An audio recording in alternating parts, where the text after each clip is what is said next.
Hey guys, welcome back to the Slice&Dice podcast. I'm Jono. I'm Sam. And I'm Phil. And how are we? It's been an interesting and fun month so far. Mm-hmm. Hidden Legends.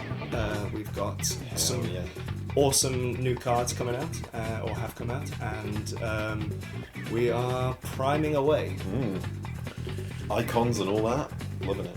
Yeah. I was going to say the legends are hiding because when I opened my case, Realm doesn't look like a legend, so I put her in my hero pile. And then when I was on stream counting my legends out, I was like, "Why have I only got 13 legends?" So I was like, "Where's your Realm?" So I did the same as Steve and put Realm in my hero pile. Oh my god. We both did the same. Poor Realm. To be honest, on the lead up, I did look at Realm thinking, how is this legend worthy at the time? But obviously, it's looking good. Actually, it's proving all right. Having watched a couple of games, it's crazy. When the legends get slowly released in card of the weeks, you kind of go, how does this feel like being a legend? Why does this seem like it's not legend worthy? But then obviously they've got their reasons. Realm has always been a character who brings other stuff onto the board and makes the board scary. She's not scary on her own. No, But she's not a threat on her own, is she? I think some people saw her and went, "Great go-go support," you know. Yeah. Whereas I don't think I'm not a player who's ever played go-go, so I didn't instantly realise. Go enjoyer. Yeah, exactly. I am tempted to go go in Ice Lightning Crystals this set. Oh, that'd be filth. Yeah, Duplicating some of those crystal action abilities without having to pay for a crystals, that's insane. That would be funny. I might have some juice. That would be funny. I mean, there's been some decent crystal stuff come out with Lucio, and being able to I've tried that out. It's been a bit filthy, hasn't it? It has been. I think I've jumped on the bandwagon with that because it's just the fact that using crystals, and he's also a cat FFBE for Glaciella. Yep, him and Glaciella is crazy. You play all the Warriors of the Crystal just so that Lucio costs 1. Yeah, that's the only reason you play them. You never play them to the field, or you hardly do. Yeah, it's never felt worthy. Poor FFBE, you can tell that the game's just closed down because someone at Square Enix went, they can have it now. Give them all of the artwork. And this set is now the Hidden Legends are the FFBE cards, all of them. Yeah. Only 2 of them are playable to the field, though. Sorry. Yeah. Yeah. Well, interestingly, in terms of, we're talking games, FFBE, the first one, has closed down. But all the characters that we're seeing now are from the War of the Visions, which is their spin-off. Oh. So they are still classed as FFBE, but they are like spin-off. It's almost like it's like 12 and Revenant Wings. They don't split those categories, do they? In FFTCG. I suppose, and it'd be quite painful to make it that picky. Yes. Splitting your segments out. It's a bit like your WAFs and then your WAF 6s and stuff. Exactly. Paul Mahoney just put a message in the chat going, I hate how this really good Terra is only a WAF. She's not a Cat 6, and I'm like, that's actually painful to look at. Yeah, there's a few cards like that. So I think the set has been surprising, to be fair. Not when I say surprising, I don't mean like the things that I thought were not going to work have actually been quite surprising and stuff like that. It's been good. It's been nice to see it. Still trying. Yeah, new mechanic as well was refreshing. Yeah. I always feel like when a new mechanic is brought in, there's always a step back and go, whoa, are we ready for this? I feel like, are we ready to step it up again? But what someone mentioned at Locals, and week that you weren't there, and because we have got crossovers, someone was like, you do realise now we can just use the priming mechanic for like trance. Like we can use that mechanic for different keywords, and I'm like, please make it happen. Sedan's just gonna get worse. Yeah. But so I now want trance, limit breaks, whatever. Like I want to use priming more. We'll trance fire win Zidane, and it'll allow us to throw our opponent's deck in the bin. We're not going back to shit on chess territory. Yeah. I've just viscerally pictured that. I think I killed Phil. Yeah. Sorry, everyone. I just pictured a proper like, look at your opponent's deck. If you don't like it, slam dunk it into the bin. Slam dunk it, yeah. You are allowed to grab scissors and cut the deck in two. Oh gosh. I mean, if I went down, it's understandable. That is, yeah. But yeah, I think this set for me has been one of my first sets. Like when I came into Opus 19, at the end of Opus 19, I was like, holy shit, Wall, Zidane, Une are all these big hitter cards that make me feel like it's a disgustingly...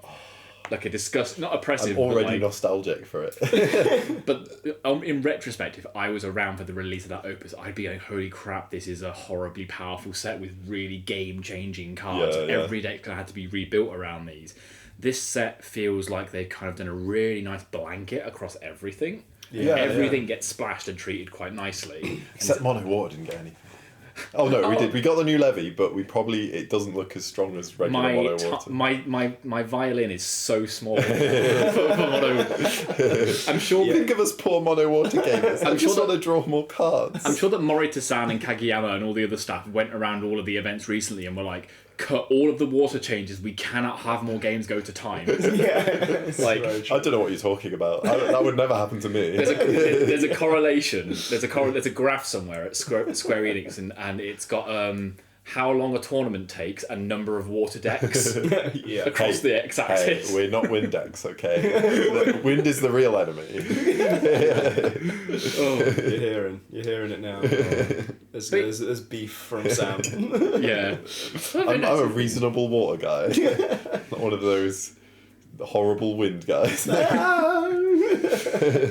Calling out the world champion. No, he's a gem. Can't really say that. But yeah.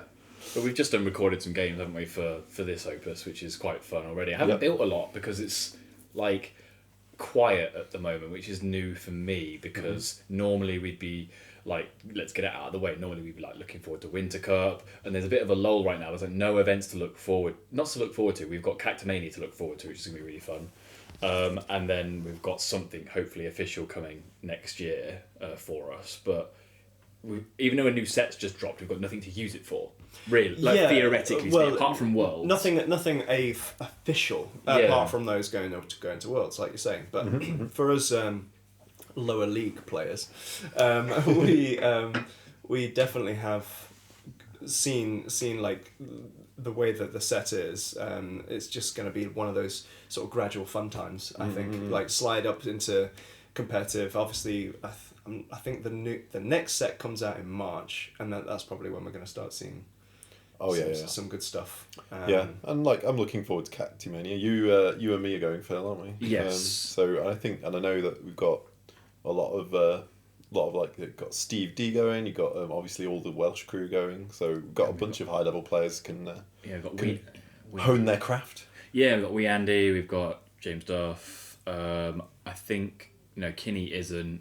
I think Ant is a maybe. I think Sean's going, I think, for sure. Nice. So got a good pool. Nice. Yeah, I think I just got fired up a bit like you got fired up for Euros. I'm kind of like, I just want to try. I want to try. I'm not saying anything further than I want to try. Come on, Phil on the podium. Let's go. Let's see it. Yeah. I think the fact that they've planned it on the same weekend as Worlds as well, because that's happening at the same time, right? 7th and 8th. Yes, but because of time zones, there shouldn't be a conflict. There shouldn't be a conflict because I think we'd have to stay up like a silly time anyway. Because it was mentioned early on, and Paul was just like, there won't be go and watch it afterwards, you'll have time kind of thing, because it's not like... I feel like you could watch the VOD from the morning before or something. Yeah, and Firestorm's got good connection anhay, so like we'll be able to watch broadcast. Yeah, but Cactimania is going to be... is like a normal Swiss, and then I think the other thing I'm prepping for is Saturday Night Rare or Raw for like all wrestling themed. And I think you... That's a step up from Commons, right? I'd have rather taken Commons personally. I mean, I am not in... No, and I'm looking forward to doing something different, because it's like Commons, I know it'd be easy to build for Commons because you've already been doing it. We've got a good resource of Rares is another new thing to just experiment with.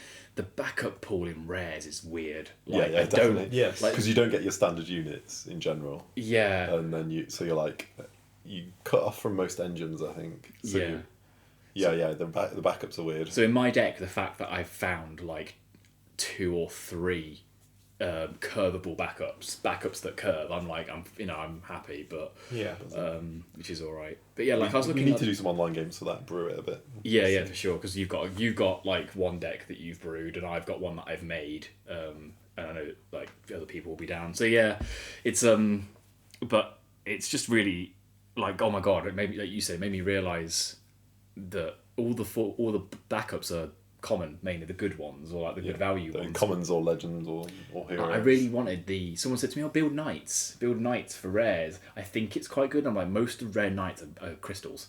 Yeah. Yes. Like 7 CP Ramza, and yet all of the backups that create crystals like commons. Are commons, and it's just like, kill me. Yeah. Maybe there will be an overlook of this, say, like have a review of this come the event and past the event, and see whether commons could be used within just the backup line or something. I don't know. Would that make it a bit too... I kind of like the restriction. Making like a restricted pauper format or I don't know. Yeah. I kind of like it, because now you've got your options of if ever Square Enix run events, or if ever like other stores run events, you've now got the option of I've never played L3 and L6, and I don't think I ever want to. I just kind of want to play with all of my opuses. Yeah, of course. So you've now got commons, rares. I don't think heroes can be a thing. I think like heroes would be pure It would be pain. really funny. and imagine legends. How would many be hero horrible. backups exist? Yeah. So we've got pauper. Yeah. So I think we've got 3 really healthy budget formats that can be accessed. And then there's Highlander. And Highlander. That's the thing. Like Highlander is a thing of the past for some. Like I've not seen Highlander being played for a long time. Yeah. Or at least I've not been involved when it's been played, and that was a really fun. It's like Commander in Magic, but a normal constructed deck for us. So it's just play at one-offs of everything. So Highlander in FF doesn't have like a commander. It's just a one-off deck. Yeah. So I'm just the only similarity is the fact that you get one-offs. Yeah. And it's fun because you then have to be very precise on choosing those one-offs, and it was nice deck building exercise to know. It expanded the pool a little bit as well. Synergy and stuff like that. I remember playing it at a tournament, and people had found that like Mono Fire was just really good. Which Yeah, was it was boring at the time because Mono very Fire true. was doing well anyway. I think it'd be different now, though. It was like Muti, Saz, Terra, Amat, and they were like, I always get my Amat, and I always recur it, and I play Black Mage, and it's just like, okay, you've. This doesn't feel very creative. I definitely think it's definitely... Everybody's so creative. But yeah, I'm still looking forward to. I'm actually glad we're getting Cactimania, because I liked the end of year family feel to Winter Cup last year, and I'm kind of glad I'm getting that. Plus, their store has like that honey mead, and I just want to drink that honey. That honey, it's either honey mead or honey cider, and I just kind of need to have those tinglies. Cozy. You know, it's going to be a big crowd because the Cactuars always get a good locals every week, which they're doing great. They're probably one of the biggest locals. As far as we're aware, in they're the still UK the biggest locals so far. Yeah. And I mean, it's all wrestling themed, so they've posted now like all the prize support and stuff, and like the championship belt, which is a mat with it printed on. Cool idea. And they did call us out, like they did like a wrestling call out to us on social media. Yeah, I got named. I was like, wow. And I kind of like I know what we should do is like come back to him and be like, yo dogs, you're gonna get slam dunked. But I can see Phil. I really like, thanks for I can't like. I don't think I'm willing to go down to my like speedos and where did this go? This is what wrestlers do, right? Oh right, yeah. Sam watches. Have you ever seen The Rock? True. So Phil's like, no, I came with my leg warmers. Oh my god, I have tiny pink weights. But yeah, I'll probably it's gonna be good. I've seen some good. There's some people are big into wrestling, aren't they? As well, so they're having a lot of fun. I've seen YYT and Cactuars having like a good little back and forth between it. I can't believe I got named though. You go 46th at Euros, and suddenly you're a micro celebrity in a tiny card game. Exactly. Niche within a niche. Yes. I just love the wrestling thing that I came up with the other day in my head because I was just thinking was I want to see Steve D do a Stone Cold Steve Stunner. yeah. I don't know what that'll be. That'll be like, I don't know, amatting or board wiping. It'll be Stone Cold Steve Stunner. You know? I'm trying to think what his like trademark move would be.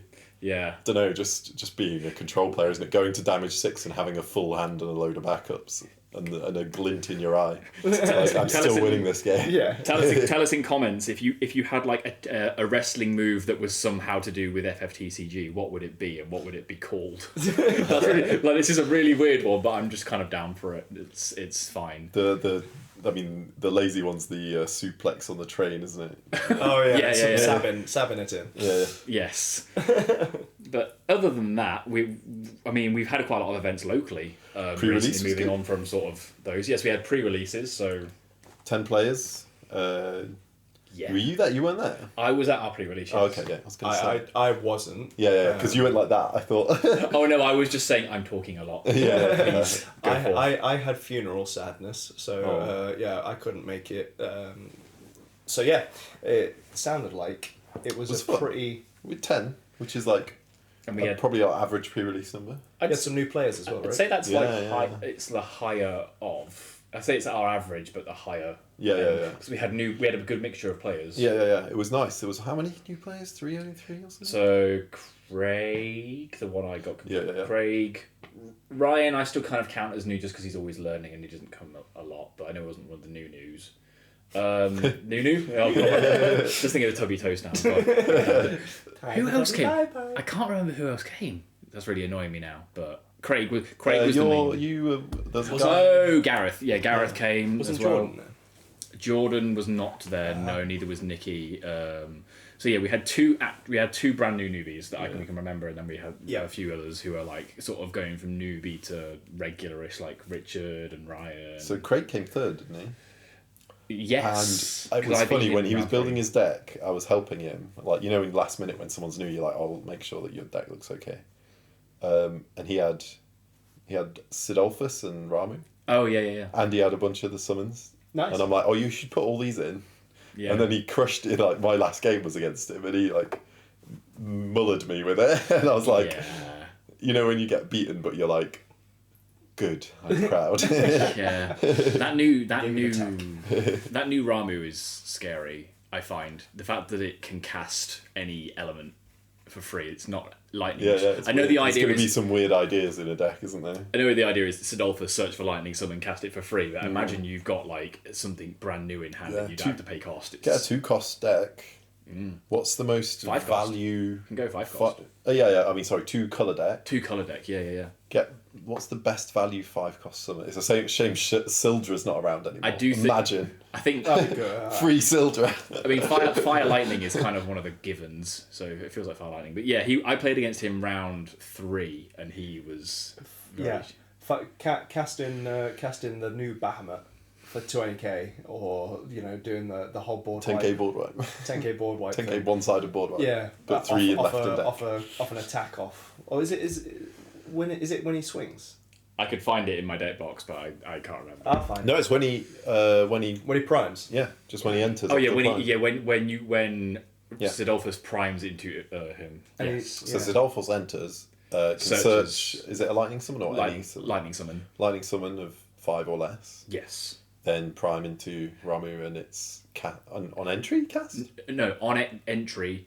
It gives you the ability of like the next summon you cast this turn, you do not pay the cast, which is important because I was theory crafting this the other day, and you have to be careful. It's not the same as reducing cast to 0. Okay. Because I was looking at cards that say, like, there's an Odin that says if this was paid with lightning, only lightning CP draw a card. I was like, oh sick, reduce it down to 0, overpay by 1 to get the draw, but you can't do that because it's replacing the cast completely. Yeah. So the cost. You can cast Ramu himself because it's on entry, and also when Sidolphus primes, then you can cast a summon of 5 or less from hand. So just to clarify, does priming count as a cast? It doesn't, does it? Because it's an ability. No, it's a field ability. So if you really, really wanted to play this within, say, like a stormy vibe, because I had this idea of wind lightning storm with Sidolphus and Ramu. Get a free chocobo or something. And basically you could play the Ramu from hand to then cast something, because that's a cast. Isn't there a weird 4-drop chocobo summon that untaps all your backups? I can't remember. And then does something else. But I think this, and then you're going now. You're like my mind's on it, and then obviously you've got the Garuda that can haste off of Benedicta and attack and activate, and all that shenanigans and awesome shit. I was thinking it might be a silly, fun cool idea. there, yeah. I'm looking up this summon. Sorry, you keep talking. It's fine. But yeah, so what Craig built for a relatively new but very experienced Magic player, but very new FFTCG. That he just highlighted how good it is when you know the synergies. I played him round 3. I came second in our pre-release, which was very surprising for me, because I always do shit in sealed events. You're getting your sealed abilities nice now, aren't you? But admittedly, it was because it was my second pre-release and I copied someone else's homework. So, but I basically the only part of their homework that I copied was that they said to me, "Oh, in every pre-release, I just play Earth Ice. Yeah. I always draft Earth Ice. I've never drafted anything else but Earth Ice." And I was like, "Okay, I'm just gonna only go Earth Ice." And that turned out to be when Lyndon, who won it, also had basically just an Earth Ice but drew better control elements than me. Like he put down the new Bash, and I was like, great. Like, I just cannot out the Bash. That Bash, he made that really work. So, yeah, Lyndon and I were on basically the same deck, but he won, so, which is good. Really good player. But yeah. So the someone I was thinking of was Chocobo Chick, brackets 7. So Opus 16 common. Activate all the backups you control, draw a card. It's a 4-cost win card. There's also a 3-element. So it's basically the multi-wall entry trigger. Yeah. And you can do off of Ramu. Off of Ramu. The only issue with it is having to line up to, because I'm again with my brewing, is having to have the non-lightning summons in your hand already. Yeah, exactly. Yeah. That's the kind of shit I love this new Ramu for. So I'm hoping somebody breaks it a bit. Cause... I just wish Remora was a 5-cost. Wow. I wish my disgusting EX water card was cheaper. I'm just like the resident, I'm the Magic the Gathering stereotype, the blue player everyone hates. I just pictured you as like that meme where it's the violin in the background with the tiny hamster with the watery eyes. I mean, you've always been hot on Ramus from when that card released. I remember you had which Ramu, the 3-drop. No, not Ramu. What am I talking about? Remora. Yeah. I've always same liked that same card. syllables. Sam's a fish man. Yeah, he likes his fish. What can I say? I've got gills. But yeah, what other? I mean, yeah. So that was like my second pre-release, but I'll just talk about that later or something. But we've had other local events, haven't we? Apart from pre-release. Yeah, Sam has kindly run you ran the build and play for commons for newbies. Yeah. So you mainly ran both of them because both me and Phil were sort of absent. Yeah. I mean, it's reasonable. I was I had a great time, but I was also strung out while I was doing it. I was on a shift before on one of them, but it was really good. I think it's perfect. The reason I did it is I can give people free decks and they can play each other. Getting all the bulk out, what is it, 5,000 cards in the big trays of bulks? Yes, because there's 5 and then there's 5 of those. Yeah. It's just my brain, some part of my brain that's not rational looks at it we've created a nightmare and it will never end. But in reality, it actually doesn't take long to clean away. And to be fair, the hilarious thing is that we're not the only TCG, so there's 4 other TCGs that are doing exactly the same thing. Yeah, bulk in Dice Cup, if you're ever in Nottingham, it's a lot of bulk. It's huge. Yeah. But the way that it was is it was off the back of the Learn to Play, wasn't it? That you ran. Yeah. So you got some new players in, and then with them being hooked, well not hooked, but drawn into the game, the best way to start we felt like the best way to start getting them into building decks was to use commons. So we threw them on commons because one, you're not having to look at legend sort of lengths of text and you don't have to teach them LB deck. They don't have to play against a deck that kills them in 2 turns. Like I think it's a good learning experience. Who came to those that I would know from like the learn to play that you and I did, like the Magic players? Did we get like Jordan? You got Troy. Troy did good. Jordan did as well. Chris. No, Craig. Craig did. Craig and did. Chris. Craig and Chris. Then there was Tex. But Tex sounds like someone new to me, which is I think they were new. Cody was there. Was there. But that's good because some of those new players, and this is always sod's law in TCGs, they opened like full arts in their first ever packs they pulled, and they've been desperate to be like, I want a deck. Someone, and it's kind of a weird request. It's not a weird request, but it's a tough request. That someone's like, make me a deck and I'll trade you this full art for it. And even if the full art's worth like 30, it still feels like a bad trade because you can't really make a deck that's going to propel them forward very much for 30 quid. Yeah. And you can be kind, of course. Like our locals were super kind. Like when I joined, I think French gave me like a full mono fire with a couple of legend Pharises and some aces. This is at the start of Opus 20. French is always very generous. But it's very difficult. So I'm glad that they have something. I'm glad that they paid a fiver up for their entry and basically got that back in the money that they paid or whatever it was for cards. And obviously there's room to step up and put into like Troy's now currently asking for a proper constructed deck. So it's there's that step. You can even move it up into Pauper and bring into rare cards or bring in the odd hero and stuff that. I might message Troy and see just if he wants money for his Refia because that's honestly going to be better because he pulled a Legacy Refia.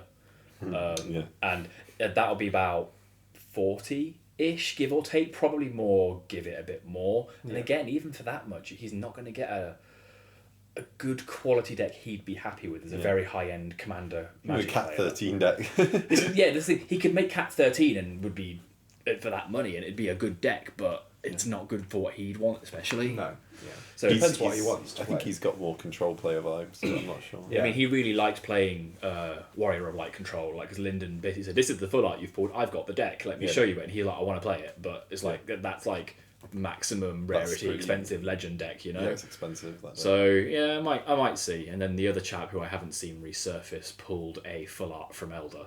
Yeah. He was just, but that's that. I'm glad those went well, because I those wanted to be fun. there, but was burnt out. But it was like, we were going right to closing time and we were like carrying the things. And I was just trying to like give all these people like advice on building a deck, but balancing it with the pragmatism of finding the cards in the. Would you recommend, because you work at a card game store, would you recommend other stores to do that with like? I think it's a good way to intro people. If you've got some commons, maybe other stores, if they've not got giant swathes of bulk, they might need to bring in your bulk from home to help players with.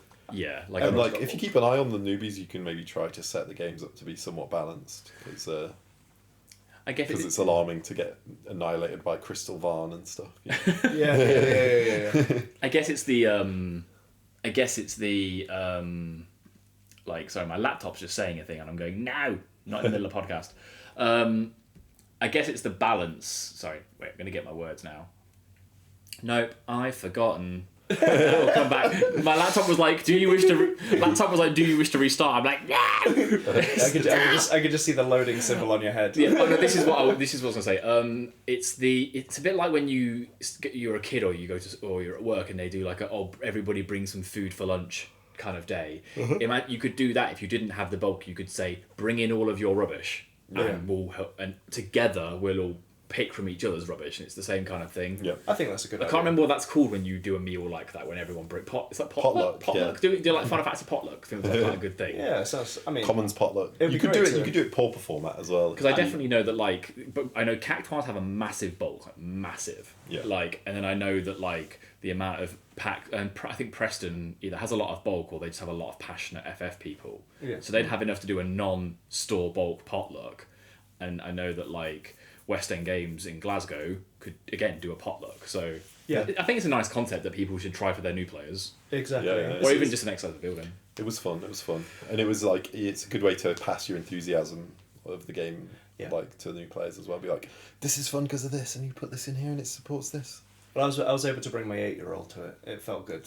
How did they get on? Because I was he was curious. alright. Yeah, to be honest with you, it's pushing it past his bedtime, to be honest with you, because he's only 8, and obviously he went to basketball previous, so he was very much like energy spent basically. He's a sleepy guy. Yeah, but he was rocking up on my knee, and so I had him on my knee whilst I was playing a new guy, brand new guy, and I was trying to like teach the new guy whilst trying to keep him engaged, trying to keep my 8-year-old engaged, because obviously trying to keep any child engaged in teaching is, especially when you're not directing it to him or them, is quite hard. But no, he managed it, and he went away really happy, really pleased, and he says, "Can we do it again?" I said, "Yeah, of course." So he'll probably come back, but I think commons level for him, for anyone that age, is probably best, to be honest with you. Anyone trying to learn FFTCG, I would recommend starting people off on commons or pauper or something. Yeah. You can borrow my commons, if my 2 paupers, if you that'll be good fun. I think that'd be good fun. I think the thing for him was just playing some cards down and going, I can do this too. That was the energy. I honestly want to like see him play the game, only because is this your child who, when he played Final Fantasy 9, gave all the characters really funny names? Yeah. Yeah, and I know he'll be like, "Oh, it's that guy. It's like Monkey Poop Face," and I'll be like, "Yeah, it's Monkey Poop Face." Monkey Poop Face special. Woo! Yeah. Which character got called Poo Poo again? Oh, Garnet. So when she's going up to the, and she pulls out Zidane's dagger, and he's the point where you're meant to rename her dagger. He goes, "No, I'm not going to do that. Poo." And so he puts in Poo. It's like, and so from now on, my name will be Poo. And he was just cracking up. Absolutely cracking. I'm just imagining that from like adult logic perspective. And this woman goes, "I've got a knife on my hand. What is this knife called? Poo. Yeah. I will now be called after this knife, which is called Poo." Yeah, exactly. It's so good. God, you've got to love kids. Child humour. It tickles all of us. So yeah, no, it's definitely something I want to keep up with the young ones. Oh, we need to make him a custom card of Garnet. Yeah, just to pex it out, that'll be worth it. Character named Pooh enters the field. Yeah, perfect. You'll love that. You'll absolutely love that. Brilliant. Toilet humour for days. Yeah. But so that it's even for that age, the event that we ran was good. Yeah. Oh, you ran, should I say? You were the whole host of it, really. We just discussed it. So, in terms of this set coming up, we've had thoughts and ideas of what sort of cards we like to build around. But what have you sort of like jumped in with 2 feet to try and see if you wanted to sort of like trial this set? I think when the set dropped, for me, what was obviously getting good support was Mono Fire, so like I had to get on that and build that right away. And that's exactly what I did, yeah. And it's, obviously it's got 2 primals. Yeah. I actually like the Phoenix, because my like control-y-ish, well, my previous build was Warriors and Fire, so it had like this aggro element and this control element with the Terror from last set. And that, I was like, okay, this Terror's good with Phoenix, 2 drops, Zidane, multi-Zidane already in Warriors, basically. So it all fit together, and then with the new set, you've got the Phoenix, which is already good with 2 drops. Mm-hmm. So I kept the 2-drop package, but cut the Warrior package. And I realised that obviously the new Phoenix is good hasted, and I had another card in there that benefits from being hasted too, which is Therian? No, he has haste. I don't know. Oh. Is it? Oh no, because if it already comes in hasted, because Clive has haste. Oh, it's Minwoo FFBE. Minwoo, okay. It's already a great mono fire card, right? Yeah, Minwoo's FFBE has always been brilliant off of Leonis. That's a fabulous fire card. So and obviously it's got the tap ability to wipe the board, but we've also got the new Bahamut's to wipe the board. But you only want to do that if you dare go to 3. If you've got lethal in the next cards in deck in this turn or the next. Yeah. You can't not play that. I mean. I pulled the full art of that. I'm so happy. It looks so nice. The disgusting thing, this is a really nice looking card. Really nice looking card. The disgusting thing about it is off the back of Terror being then 3 cost. Yeah. Is like you 3. You're gonna wipe your whole board for 3. Or Ramu for free. yeah. That we just discovered. Yeah, I did. Sorry, I was going to say you play Caius as well for that Bahamut, right? Yeah. That's that Caius from 2 sets ago now. I was already playing the reduced by 2 on your turn Bahamut in the build before anyway, so I've got those, which is nice because you've got, it's just bonus all over the place. Although the games on the Mono-Fi so far handily beat your Ice Earth. Yeah. But then slapped by Chaos a couple of times. It's not going to win against Chaos unless I jam a bunch of EXs in. My Mono-Fire games, because I kept the Warrior package in my Mono-Fire, so you've seen the one deck I looked at was Warriors only because I looked at Mono-Fire but kept Warriors in. And my jank pick has been, I can't remember what opus it is, but 2-drop Lightning Fire Null. Yeah. I think that's big brain, that pick. It's very good because you were saying obviously the haste is a problem with feet. It's not a problem, but it shows you that the fact he does it on swing, the fact he can't get it the same turn he's primed, it opens that question up. Yeah. So I just went on Materia Hunter and was like, fire 2 CP, and it was just like a keyword haste, and I was like, what has haste? And Null has that you choose from 1 or 2 abilities when he enters. I think he's a 5k, I think.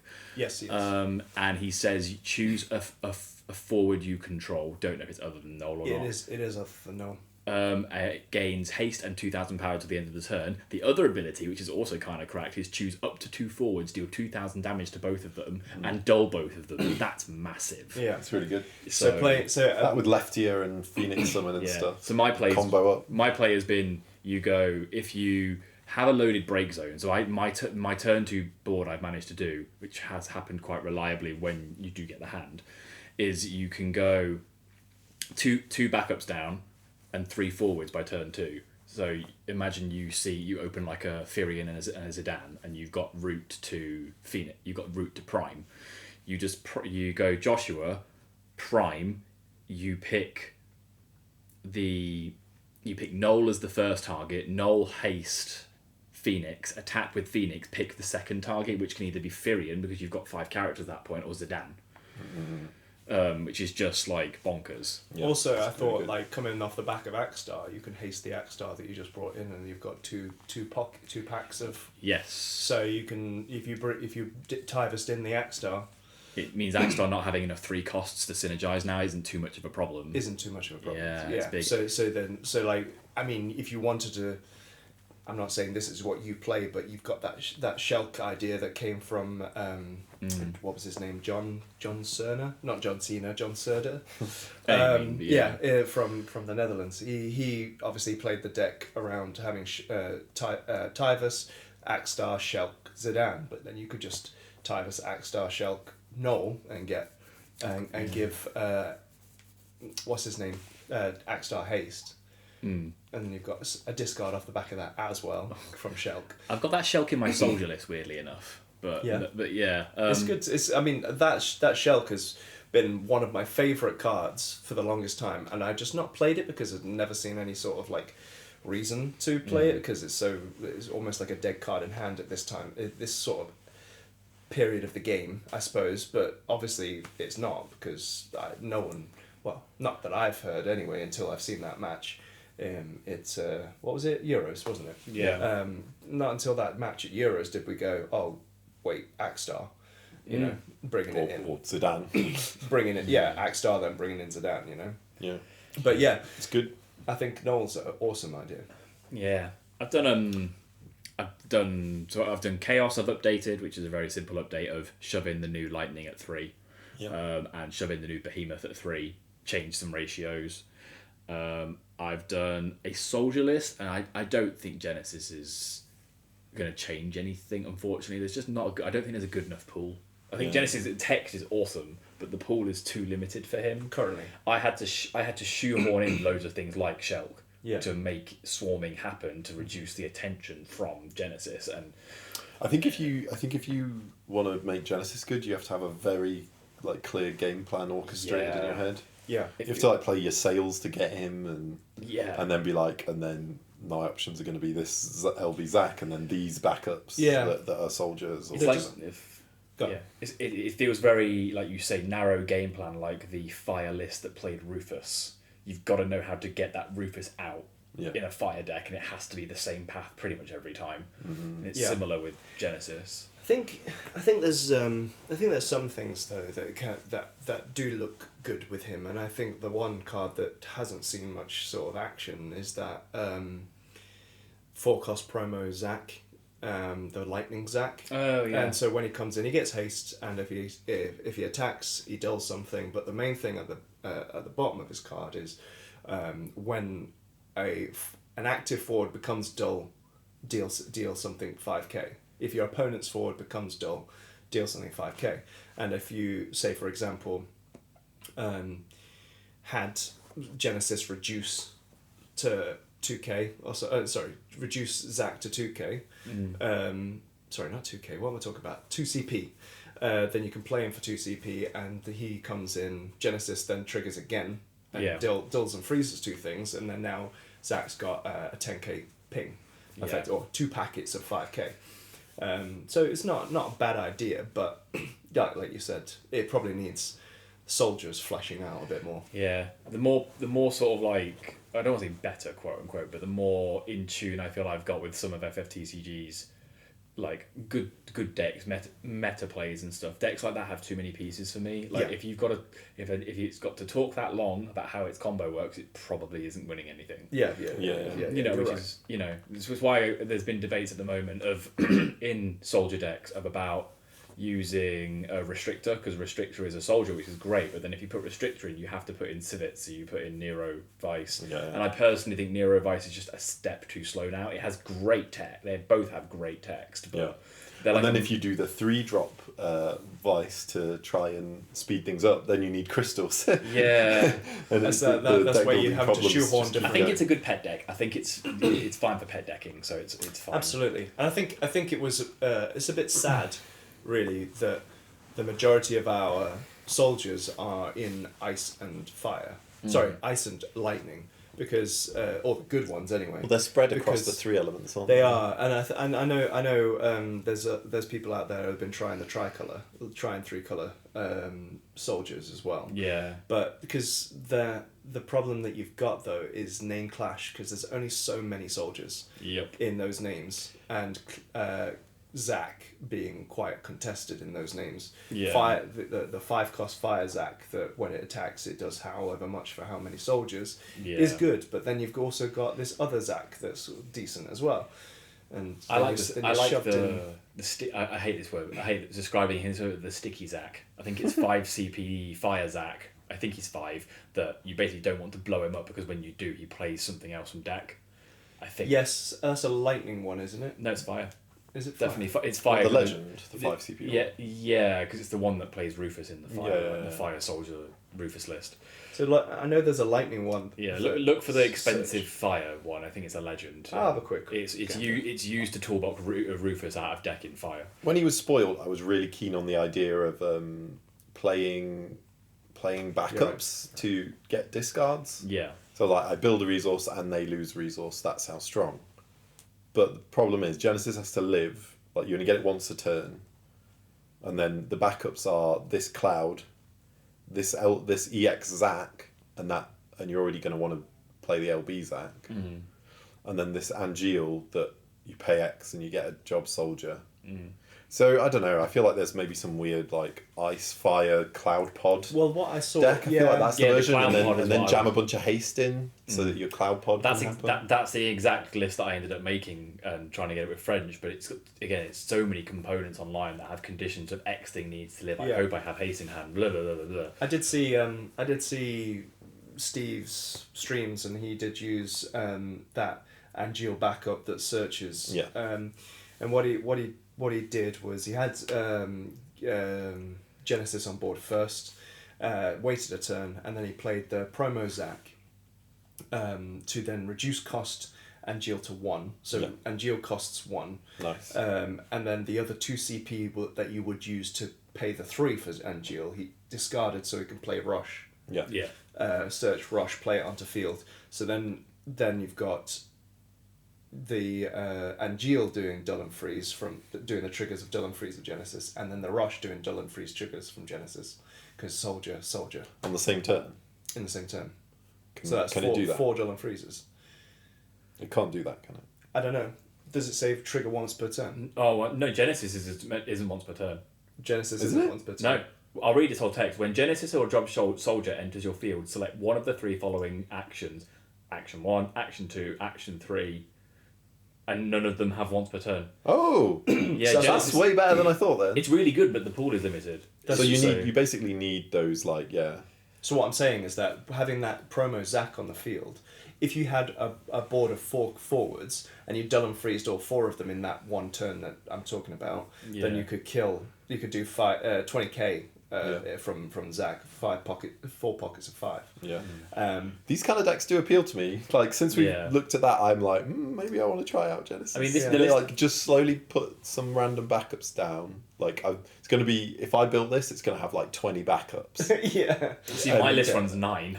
See, we have a different approach to the strategy, I guess. Mine's an Ice Lightning tempo, so it's Ice Lightning, and then the cheat plays because you want to cheat out Null to haste Cloud Pod. Yeah. You can use Roche just for haste, Space Avian for Soldier. Yeah. I just want Biblos, and I want to make Genesis do like 3 or 4 discards in one turn, and like set it up, and then like freeze their whole board down, and then you can have Shiva in there to like capitalize. Kids. Is Biblos when a forward or a character gets dulled? Because you can also dull backups with it, Genesis as well.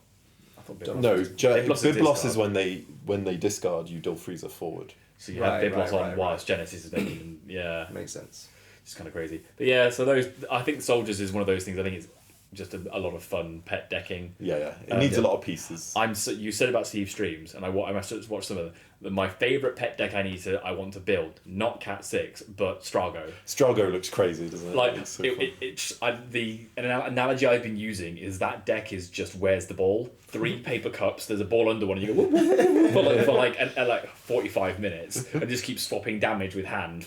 And it was so satisfying to watch him. That was our spoiler as well. That 1-drop Leviathan. Yeah, it works so well with the Strago. Yeah, I know, and I pulled that Strago in full art, so I was like, yes. Technically, I could tack a Strago into 5 Una because I'm running the 11 stuff, but it's sort of like playing a 5-drop that doesn't do anything is already slow enough, so I can't see it personally. Yeah.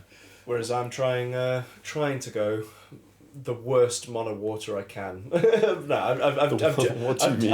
jumped into mono water this set as well. Not necessarily the standard mono water. I think it's just stupid mono water effectively. But it's I'm teching in the new lightning. The Earth Lightning into mono water. Just a couple to then have the Opus 16. I want to say 16. What's the S ability called? Switch Schemata or something? Yeah. Switch Schemata. Yeah, that's pretty Squishy Tomato. It's Schemata something. Yeah. And I basically just want to also try it with because it's got Faris in it, and I'm just not Faris. Witch of the Fens. I don't know why I said Faris. Witch of the Fens. And seeing if Gog Magog would be funny. I think I really want to see Gog Magog in that deck. It'd be funny. I'm just kidding, and I mean Gog. Gog Magog. Yeah. You wrecked me on my last cube event with that. Yes. Gog Magog. Yes, I thought we were like bottom hilarious. table. So the lightning that has switch Shimata, which is remove lightning from the game and play lightning onto the field, to do her entry effect, obviously. But no, I think I've not done mono water, and I'm one of these people that goes, buck the trend, like not necessarily. You want to do something different. I want to like. I'm not trying to say that mono water is not for me, but I had all the pieces already built for like a monsterish deck anyway. So I'm thinking, why not try something a bit fresh, bit weird, and having Earth in there for say lightning and Gog Magog. I can play I can play Mist Dragon in there, and I can play Shantotto if I wanted to. That sort of thing within water. You can go Realm, Piranha, Blue Worm. Oh no, you would kill your own Piranha with Shantotto, wouldn't you? Sorry. Yeah. Ignore me. But yeah, you can play. You can like board wipe and keep some monsters, which is kind of cool. Yeah. But you've got the curse of most FFTCG players. You want to do something original and unique. I don't. Yeah, to be honest with you, Which I remember some of the stupid deck ideas I used to have. I mean, I'm not saying that yours is. We've all had stupid deck ideas. Don't get me wrong. But have you ever tried to make a deck where you use the 2-drop realm to try to turn a monster into a forward, and then use hash smell to change that monster's job when it's a forward? Because I've tried to do that. That's how stupid my deck building got trying to change it to? at one point. I think it was you know the old legend Rufus. Yeah, you're trying to change it into Turks, weren't you? Turks. So that when this bomb blew itself up, yeah, it got the legend ping extra 5k from the Rufus. But it was like throwing away loads of cards to do it, and it was just like, what am I doing? I'm just like imagining I didn't like calculate it. I feel like your Hashmal ideas have always been there, though. Oh, I feel like you can see Hashmal. So funny, it's so good. Hashmal just sounds like the name of like a really homebrewed drug. Sam just loves his Hashmal. I mean, it is a drug. My gameplay was at the state of a crackhead at that time. Yeah, you would. Do you remember that? Do you remember me trying to play that? I remember going. I remember. What is he doing? Never working. If you squint hard enough, this bomb is a Turk. Basically. This Gigas is definitely a red mage. Look at him. I found it. I was the most original deck builder in the country and one of the worst players. I wonder if those two things correlate. I think your brain going into such a space that I've never thought of just makes my decks feel a bit more not more solid. More solid, yeah. My deck ideas are definitely your more deck solid. ideas were way more solid at that point. More stable. But no, yeah, the whole Earth into mono water, like it's obviously got the mono water staples, but you're dropping I've got a 1 big lev in there. You get to play LB Noctis. LB Noctis as well. Yeah. Recur that Lena whenever you want. But I'm not teching the forward Lena. I've teched the backup Lena because I just don't know. Like I'm playing with some fun things and I don't really speaking to Frenchy too much. Yeah. Don't say backup learner and fun in the same sentence. Yeah. Like, I mean, yeah. We all love those mandatory triggers, don't we? Definitely not foreshadowing for a video that we're doing. Yeah, that'll be hilarious. Oh god, I remember that video that the recording. I speak for about 5 minutes solid on how proud I was, and then being like, by the way, guys, I'm a bit of a judge myself. Humble pie, and then my pie gets thrown in my face and I don't get to eat it. Also, definitely not a judge. Oh my god, I just got chose to help on that event and happened to take calls. Someone calls me judge, and you judged very well on my game. I'll insult you and praise you within the same minute.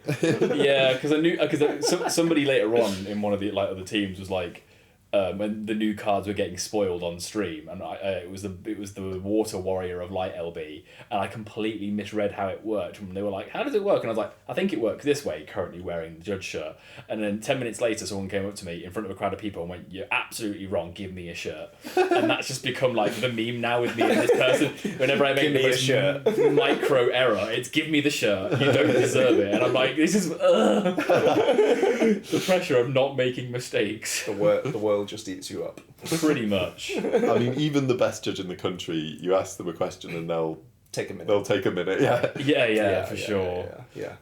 With these new rulings though, like priming coming out and all that sort of stuff, is you're gonna have some brain teasers. Yeah. I think the in the little games that we've had, that are about to be thrown up on the World Wide Web of YouTube, you'll see how shit. My brain was just like, all right, Grandad, World Wide Web. World Wide Web. World Wide Web. We're playing our games on their internet. Yes, exactly. You can find us on www. I'm sorry, Jono, I love you, man, Jesus. I mean, it's fair. Like the internet is a horrible place. But yeah. Oh no, we're trauma dumping.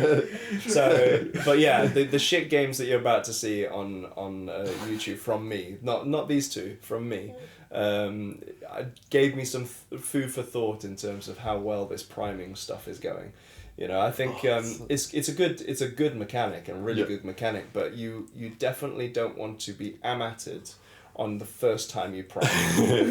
I'm at your Odin. Your Odin. The first time you prime, and then I go, wait a minute. Yeah, he's a normal guy now. And then the second time you primed, I'm guessing, which was against me, and then I just dull freeze it and blow it up with axe. Yeah. The thing is, my thoughts on priming, I was like, there's no stack. This is all good. And then I went, wait a minute.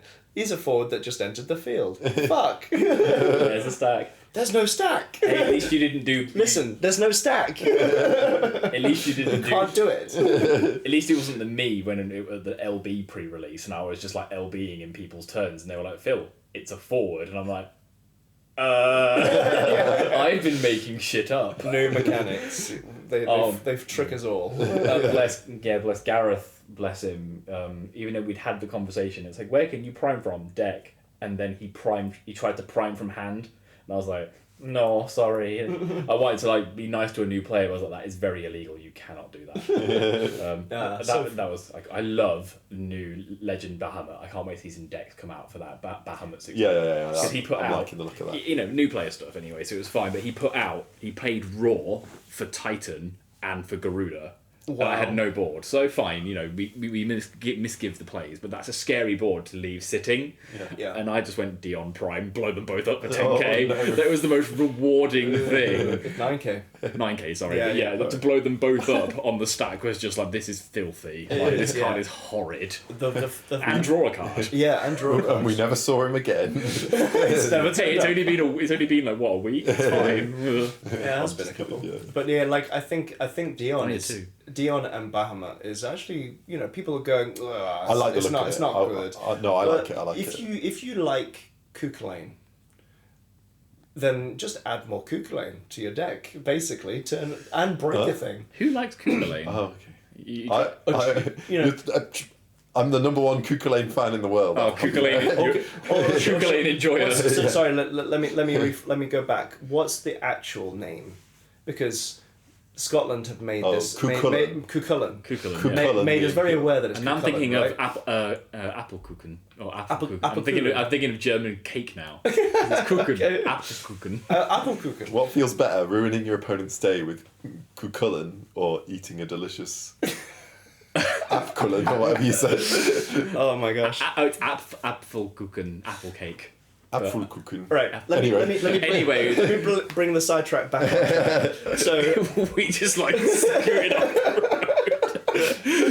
road. So let me Jono was driving and Sam and I just took the wheel and drove off. Let me go back to the Cuchulainn segment here. So yeah, not Dion, Bahamut's special is cancel ability and break it. That's what, not cancel a bit, loses all abilities and break it. So basically it's more Cuchulainns on a stick, effectively. That's what I'm saying. So like you've got Cuchulainns that turn off abilities, but the fact that he leads up with a break means that anything that goes from field to break zone doesn't trigger. And all that sort of thing. It's great. Yeah. It's good fun. So pretty nice. Doing it to say like your Terra that turn, you know, when you play Terra, I'm like, I don't really want to target Terra. Bahamut can deal with this. Yeah. You know. So it's a good idea. It's nice. What else I've been looking forward to is the new Legend Tidus, because I was definitely a bit of a Golbez Warp enjoyer when that came out. Do you remember? No. I like having a fun deck with Golbez. The Lightning Golbez? Yeah. Do you not remember? I started off with 5-drop Yuffie in the deck. Yeah. But now I've pivoted to a full sort of Archfiend's Warp deck. Oh, but now with Tidus and Vayne and Golbez all going, you can do some pretty weird accelerations. What would you look at that like? Would that sounds Wind Lightning sort of thing going? Is that it's right? Wind Lightning Earth. And Earth. Okay, fair enough. I can show you the list if you like. You've got a list. Cool. Of course, I've got a list. Send it to me after this because I would love to see it. But yeah, the new Tidus. I'm surprised that didn't get into Steve's little tournament on stream.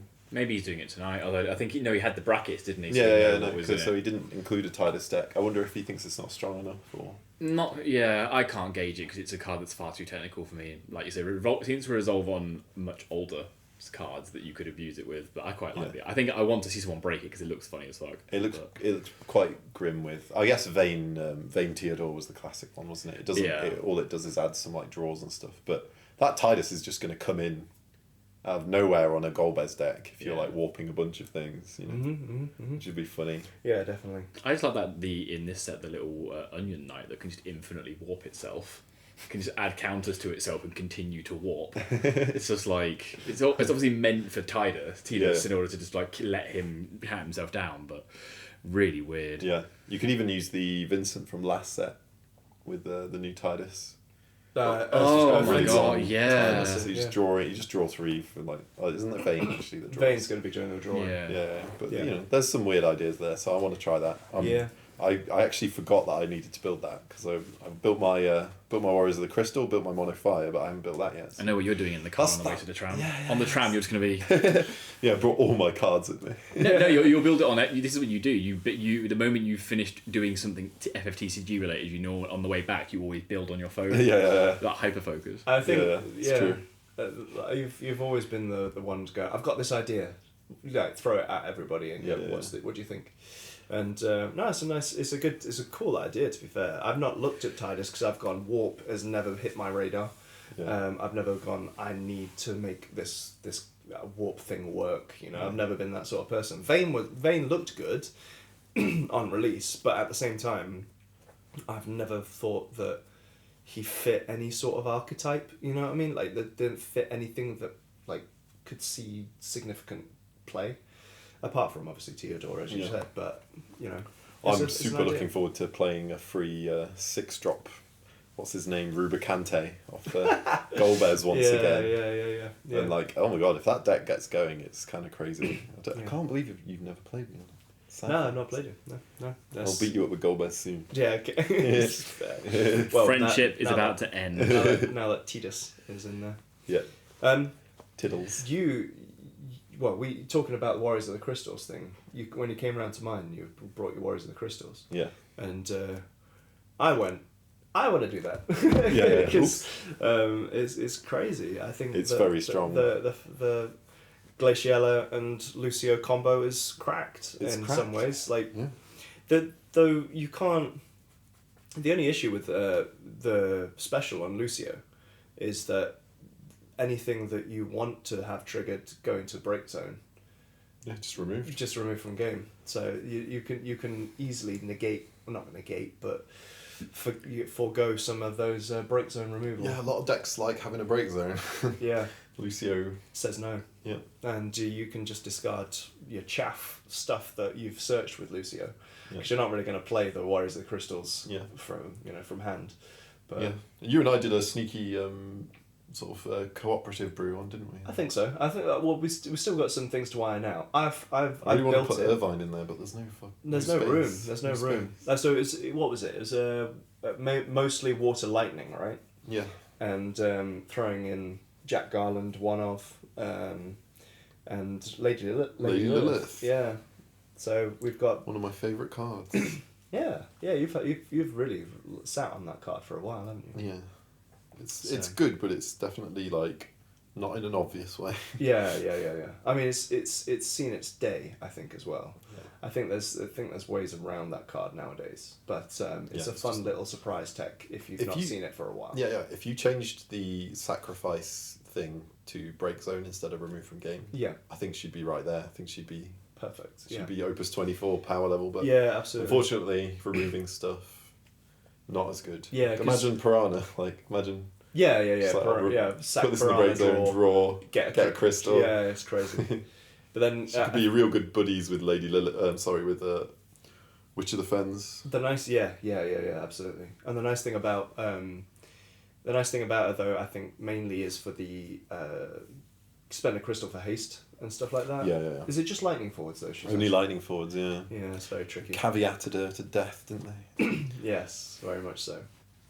But there's ideas there, and I've got it partially built. I need to finish it off now. Yeah. So I do enjoy the throwing a bunch of new stuff together. Like I think you know how when last set released we were talking about the new set jimmies. Yeah. I think I've managed to mostly avoid those this time round. I think I have somehow as well. I was quite proud I actually built Monofire like without much input and was like, holy shit! Like, even though I know Warriors relatively well because it's someone said to me recently, it's a deck that bad people play because it's good enough to win. Just like it was. That's a very backwards, very. I understood what was being said, and then I was flip over sort of comment. But no, you get what they're saying. It's like, it's so powerful that like you can't go too wrong on it. Like, kind of exactly. Yeah, if you've got Tyrus on the field, you're just gonna go Tyrus ability hole. It just resolves. Does right itself, doesn't it? To be fair. Even if you don't remember to like stack it in a perfect order. Yeah. I think the one thing that I found, you're talking about jimmies, and we've spoken about jimmies on these podcasts a lot. So being spooked for anyone who's like, what the hell are they on? Being spooked by something. Yeah.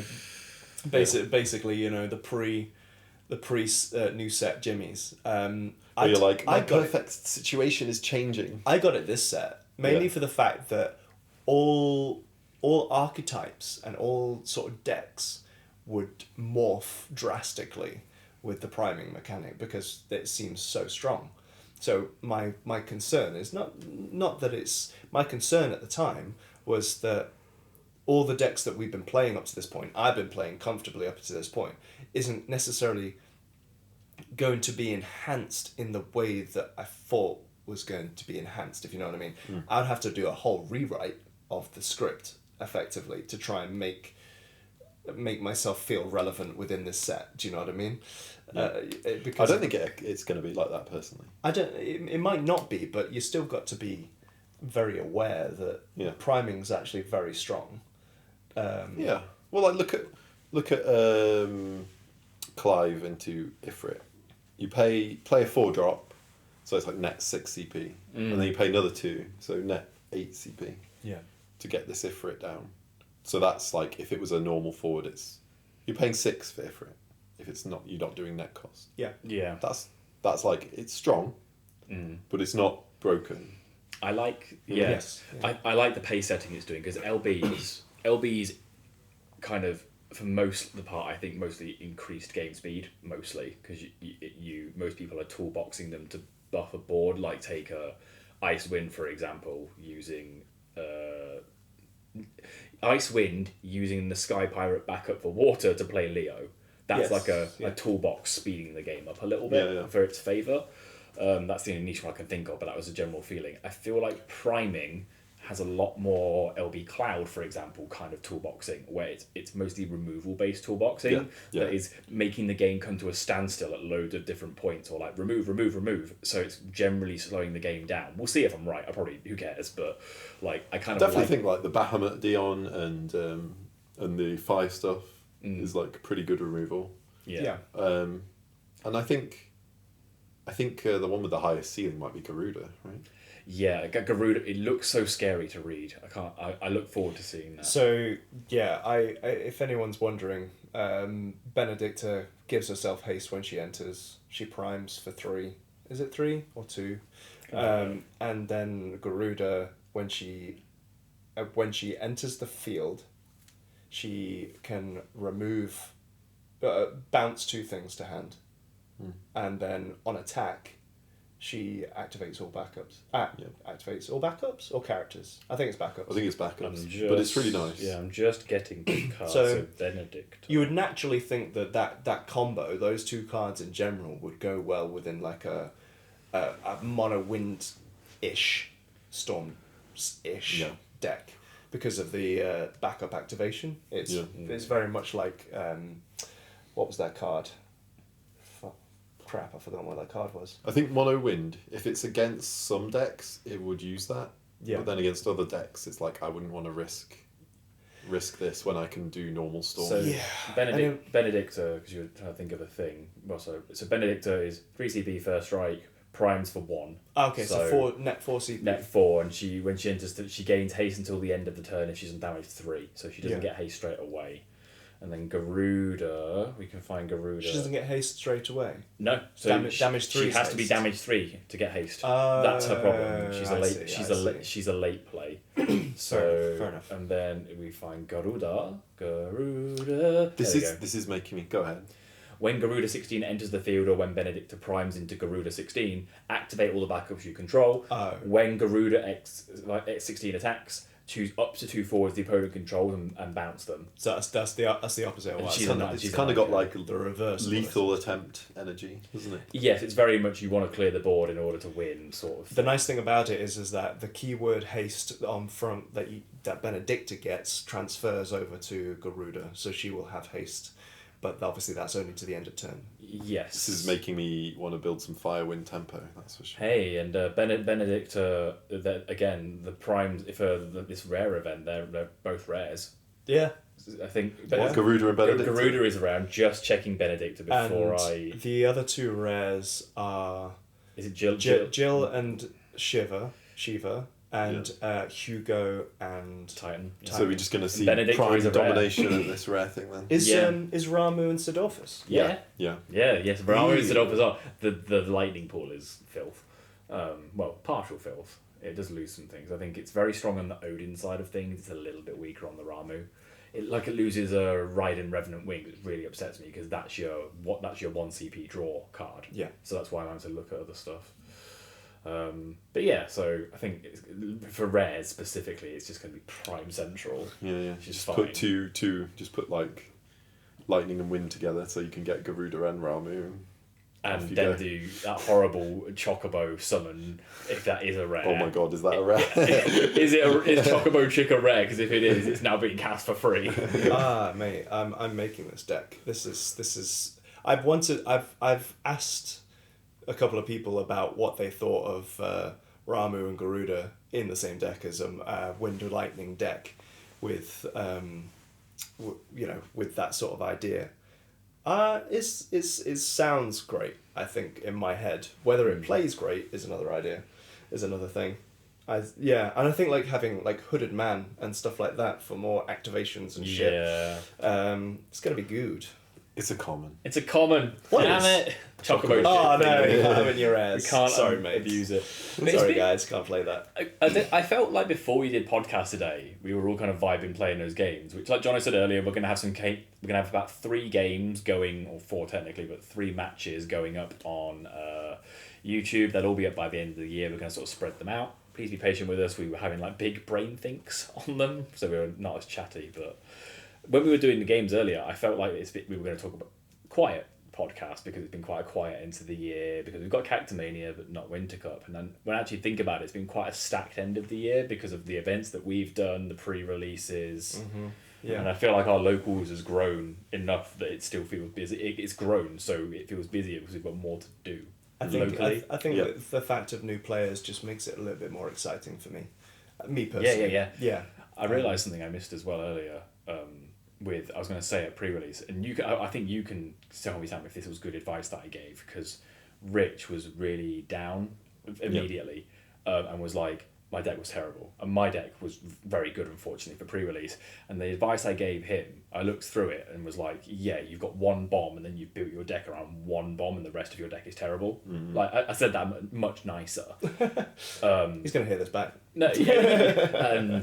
He's one of the people who are like, you do a podcast? Oh, I'll listen. And then 2 weeks later, oh yeah, you do a podcast. I said to him, my deck's got multiple bomb packets in it, basically, kind of thing. And I said the one thing, and I'd never considered this with my pre-release boxes. I was like, go home and rebuild from your pre-release box. You've got a pool of sealed stuff you don't get very often unless you happen to, curate it. Go home and rebuild. Just look again as a good exercise and try and think again. Yeah. I think it's a good idea. And it is possible. The thing with pre-release, it is possible to have a cracked box and a shit box. But absolutely. But yeah, I'm sure the build could be tweaked for sure. Yeah. So hopefully some good advice. I think it is. Yeah, I think. So just to kind of round off this fairly short episode for today, due to the fact that we had to put on a load of games. We're almost at normal length. Are we? Or at about an hour and a quarter. Oh, so nice. Well, just to round it off, with Cactimania obviously happening, you guys are going to have a great time. I can't make it, unfortunately. I'm going to be watching as much as I can the Worlds. What are your thoughts? What do you think we're going to see at Worlds? I mean, it's an open book right now, isn't it?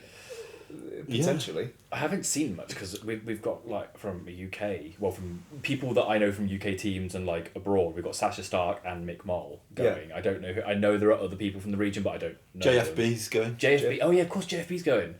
Obviously, Alex, our reigning champ's going to be obviously there as well. Yeah, and see Alex if become a 3 times. That would be insane. So like, we've not seen a lot of. They've not, because I've been looking at this on like Materia Hunter and FFX, and like there aren't any O24 events with big enough representation to take data from the outside. No, of course. So we don't have any. We're all going in blind, effectively. The only information. That's what happened last time.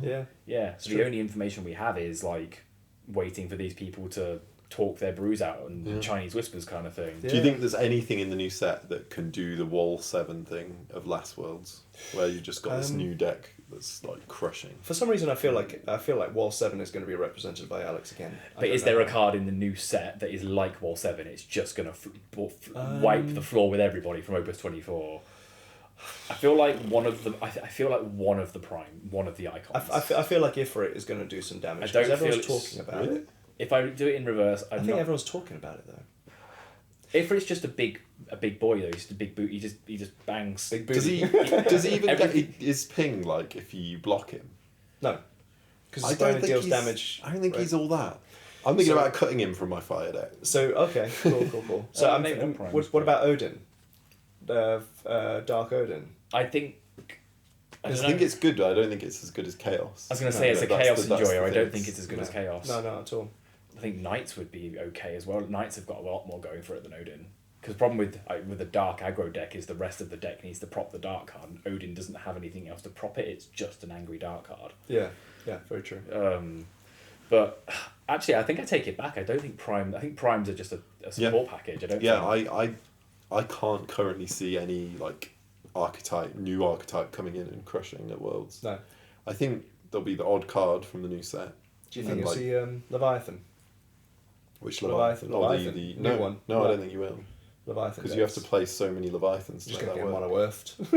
I don't think that's as good as last set's like premium mono water build. Yeah. Like the one with all this bouncing. I think we are going to still see like a lot of water. Like water is still like uncontested, just great in like 2-deck formats. And mono worth. Earth as well, but I don't know how it's going to be tweaked yet. Because I think Earth doesn't need... Earth is the same... Because Hugo and Titan are like non-existent for Earth, if any card comes in hard, it might be Garuda, but the problem is she's in Wind, and that's already great. Yeah, and you're kind of splashing Wind, or not splashing Wind, but dueling Wind. And mono Wind on its own doesn't need Garuda, I don't think. So what Wind / deck, what 2-colour deck with Wind in is the best that could come in here? Water Wind. I was thinking about Water Wind. Because Ice has definitely fallen from grace a little bit. Ice is a lot more mid-range than it used to be. Yeah, and Water Wind is one of the main elements in that Monster Box deck. Yeah. So I could see something happening with Water Wind, but it's a vague prediction there. A legend we haven't thought of, and I don't think it seems to be doing that all that well. To be honest with you, is Belgamine. Belgium. Belgium Ein. It's because autocorrect keeps correcting her to Belgium. Estonian is Estonia. I keep thinking about Belgamine, and my brain's like, is this just a more interruptible Luso? Yeah. Like, is it just easier to interrupt? Yeah. Like, how though? Because she like sees the casts, right? Should we read her? She sees the cast, but she cannot be targeted. She cannot be chosen by casts. Belgamine cannot be chosen by summons. During each turn, when you cast the second summon you've cast, choose up to 2 forwards. So what was the question you were saying? She can be interrupted, basically. Yeah, because she can be interrupted by abilities. So yes, because she needs to see the cast. She's got the any tap abilities or. I think specials. I think like say the Earth card name Lightning. I don't think we're gonna see anything that makes a Wall 7 deck. To go back to your question in like a good way, I think it's a great question. I don't think any of these cards make a new deck. I think they're just gonna get slotted in. Yeah. Like Earth card name Lightning is gonna get put possibly in Earth as like a dirty little card from hand kind of thing. Yeah. Like Wind Fener. like Wind Fener. Like Wind Fener is disgusting. You keep her in hand. Yeah. Somebody. I know from what I've heard on the grapevine, quite a lot of Japanese players are labbing Rebels because of Leon, because normally cards that have that much text must have some synergy somehow. I'm going to be so happy if like Leon is part of a new meta deck. I'll be like, wow, because this card's like a joke to read, isn't it? It's what are they thinking? The funny thing about it would be is if they play if you play another Rebel, so it bounces sides, and then they obviously aren't playing anywhere near Rebels, and they're just taking damage each turn. Yes, because you can lock yourself out of that very easily by just playing like Rebel package backups. Yeah. And you immediately can't be Leoned. Yeah. You know, so. And if they're not running any sort of Rebel, they're going to have to try and kill their own forward for one, but you also don't target it either.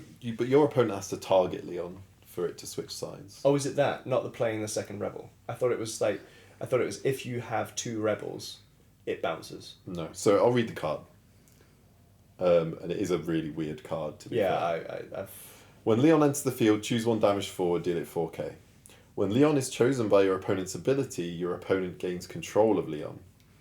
At the end of each of your turns, if you control 1 or less Job Rebel, Leon deals you 1 point of damage. Right. So, like, I've been thinking about this card a little bit, and like, anyone remember AMO backup? Yes. Where you redirect what they're targeting. You could do this late game, like weird late game lethal, where they try and interact with you, and you're like, I have a present for you. Your death. Yeah. That's crazy. But yeah, I think it's a weird card, and I don't think it. Like, I will be so happy if it does appear to be a meta card. I think it'll be funny. Yeah, I think that's got potential because like metas abroad are like wildly different, as we know from like looking at America and looking at Japan. Because a lot of decks that end up coming to the UK come from Japan at like world events and stuff. Yeah, and like absolutely. they're they get different name cups than we do. Yeah. Kind of Masters and stuff like that. Yeah. So we get a lot of their decks. I think the possibility of a very diverse worlds is actually there. I think it could get quite... I'm just stoked we've got bigger representation. We've got 3 people from the UK now at World. That's fucking huge. Yeah. We're doing well. I mean, Europe's always been the strongest region. Yeah. I think going back to the set, like my initial reaction to the set was like, oh, a bunch of removal has been added. Like, this won't change a lot. But then... And I was like, it's not really tickling my deck building brain so much, but I don't know. I have actually been really enjoying it. Yeah, I've been enjoying. It's been interesting. I like slotting stuff into decks I already play. And I would say it feels like the power level is lower than the last 3 or 4 sets we've had. Yeah, well, this is what I said at the start of the podcast, right? Is that luckily this set hasn't rustled jimmies because it's not disrupted what decks are good. It's just given a blanket support to everything, which is quite nice because you don't feel like once you realise that you go, I don't have to change my deck. Just swap the good shit in, which is nice. So yeah, definitely. I agree with that. Well, all right, yeah. We've had a nice little chin work. So to just wrap things up, we're obviously all looking forward to Worlds. Hopefully seeing some cool things happen there. You guys have got something to look forward to as well, going to Cactimania. Hope it's all good there, and hope we bring back the belt and we beat up Thank some you. dudes. Yeah. Insert wrestling talk here. We're coming to locals on Wednesday this month. Oh yeah, we're doing locals Wednesday, so our last Wednesday of the month. Opus 24 fun. Absolutely. Well, I hope you guys obviously enjoy Worlds, everyone who's listening, and we will probably see you in the new year, as we were not going to get another one out this year. Oh yeah, and we've completed our first year of doing podcasts. Woohoo! Happy anniversary! 1 year anniversary. So thank you very much for everyone who's obviously stayed tuned throughout this whole year of us doing this. We're just a little 3 guys trying to have some fun with this. So thank you so much for hanging out, and have a good new festive season, I suppose. Take care. Take care. Bye. Bye.